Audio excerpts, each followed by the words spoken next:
Welcome back. So this is the second stream of the night, continuing from the first one, which I had to stop because it seemed to be having problems. It was breaking up, so I hope this one's coming through all right and there's no further problems. So, as I was saying, I was getting set up for Stranger Things. I'm going to watch an episode. I'll be watching the first episode of season 1. The pilot, which was called The Vanishing of Will Byers.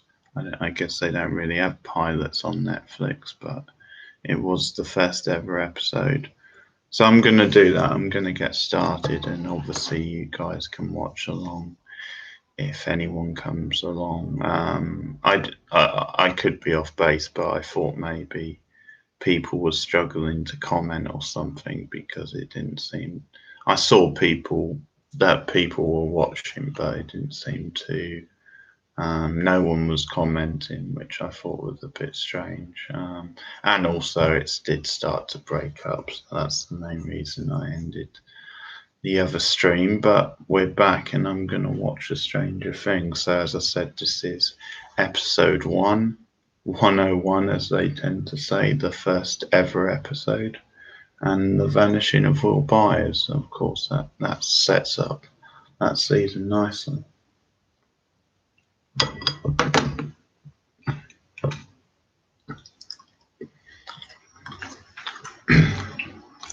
So we're in Indiana, Hawkins, Indiana, the setting for the town. Classic small town setting, very 1980s. And 1983 is when the first season was set.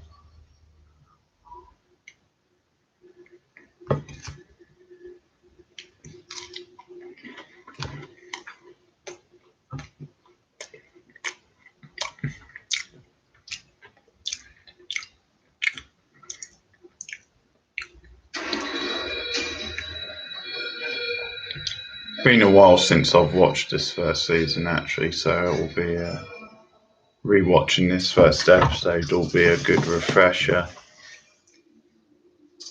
And what it allows me to do is I can then sort of comment on how things have developed since the first season. We have a typically sort of sweaty, nerdy science guy trying to escape from something.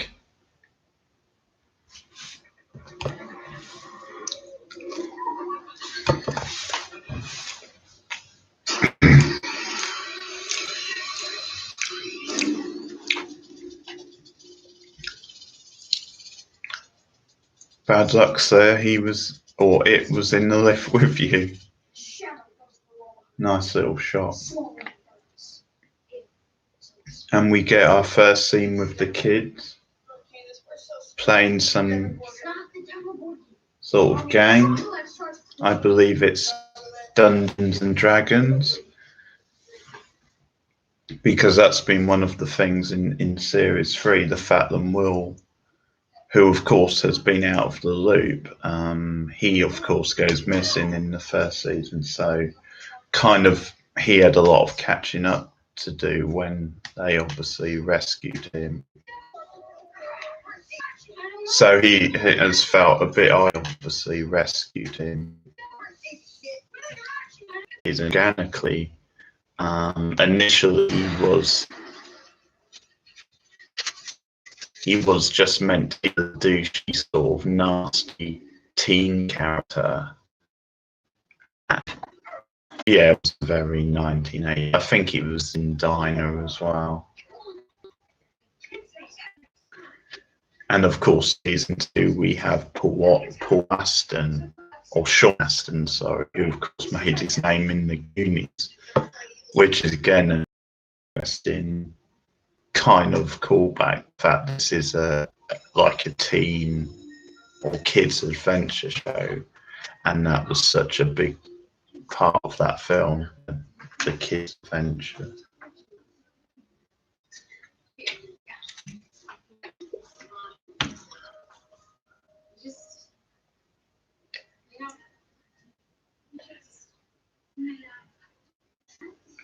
So we're establishing the sort of close friendship between Nancy and Barb. Barb, who became a real cult figure on the back of this first season, and again, this is a very the way their two plots go in the first season, in this opening episode, certainly is a good example of how the show subverts expect. So.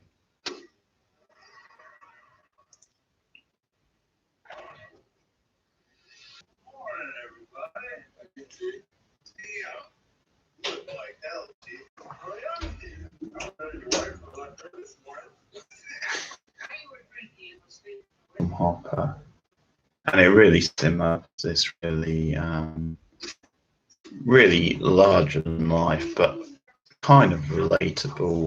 He has a couple of friends. They're mean. They make fun of him, call him names, they laugh at his clothes. No, does that matter? He's a sensitive, funny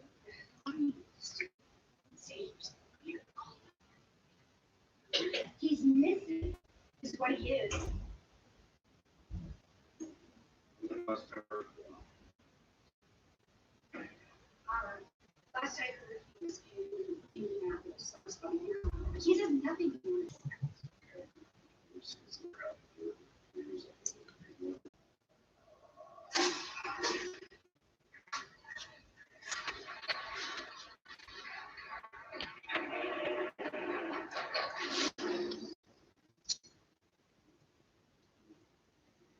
I also like, just going back to the scene with Hopper there, I sort of like the intro where you very rarely get, then that raises the stakes, or it's an ironic little comment. The fact then obviously, I think it goes to Hopper's state of mind, and he is so sarcastic and he's so used to the town, then he's just got cynical and doesn't want to believe that anything major could happen. So he sort of treats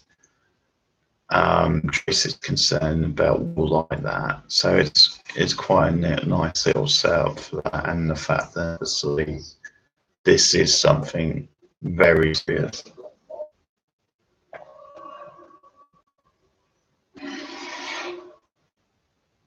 And we get the first look at that famous wall.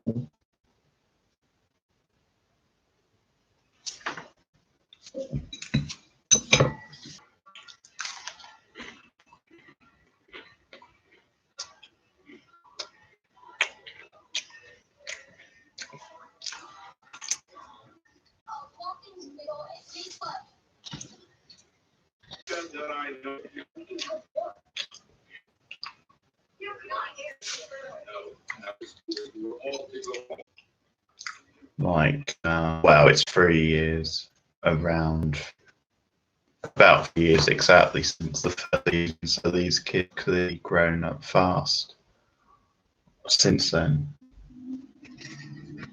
So they do actually look quite different, which again is a very kids thing. You know, I think with adults, I think when you get to a certain age, your appearance doesn't change that much from year to year, whereas with kids, I think it really does. A kid, you know, could potentially look very different when they're like 11 or 12 compared to when they're 9 or 10, even though it's not a massive gap.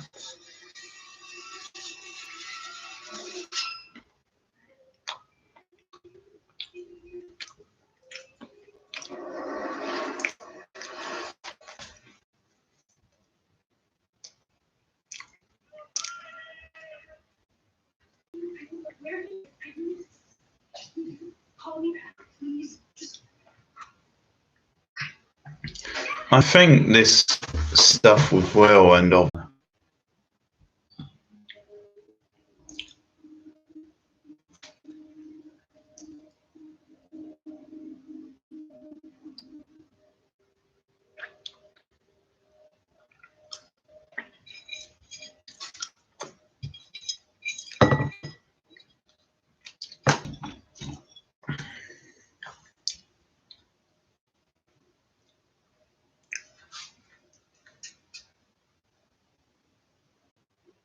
But yeah, it feels very authentic, the way that plays out at the table.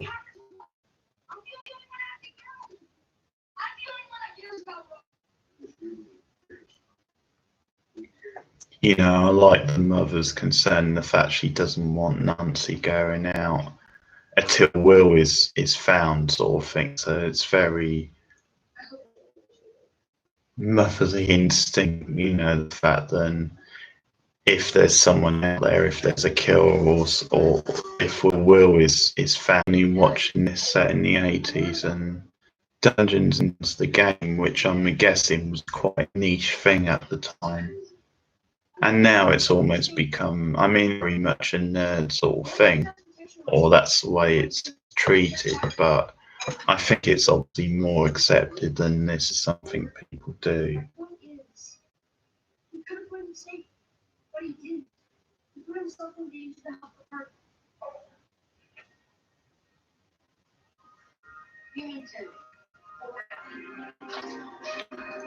These kids, their performances from the episode is so natural.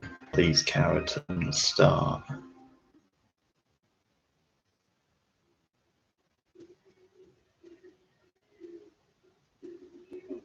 And I do like that, the look Mike gives to Steve as he's climbing up.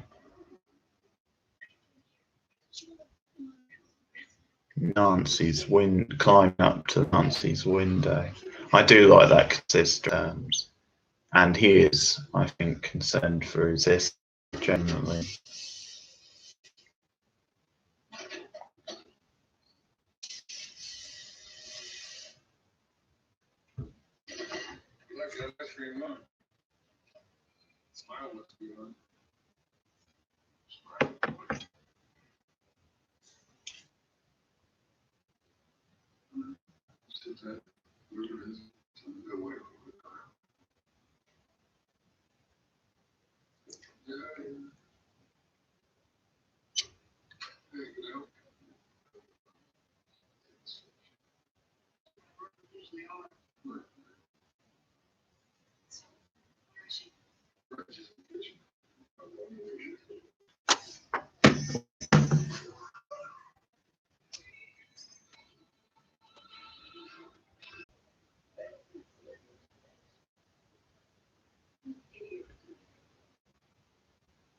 Steve used the teddy bear for bad folks. Kind of take on board what she's saying, and they actually go back to studying. So maybe that's a little sign early on, and the character is in with Joyce.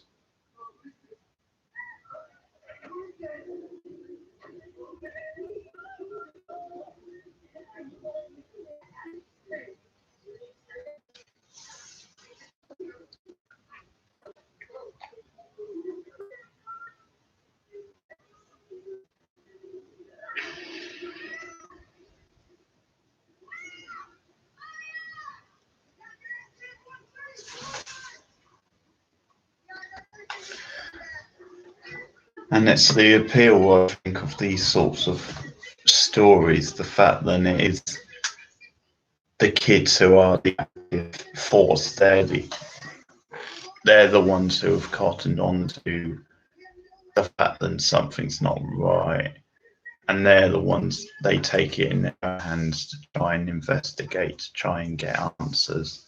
And it's actually the parents who obviously don't believe them and kind of being square, you know. So it's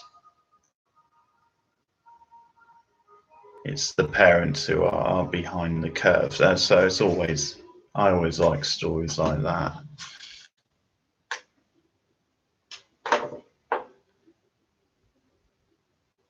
And that is the first episode of Stranger Things.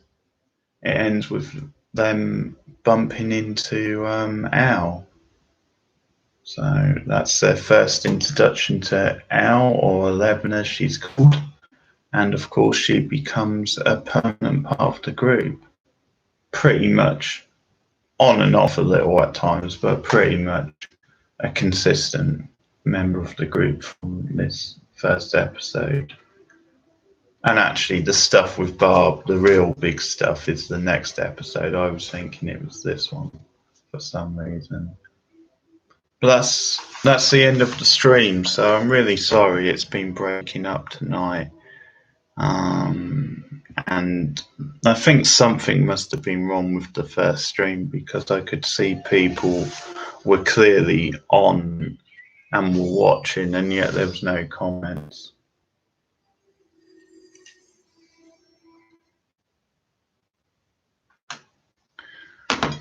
So I'll have to try and arrange something for another time, but I hope this stream comes out anyway.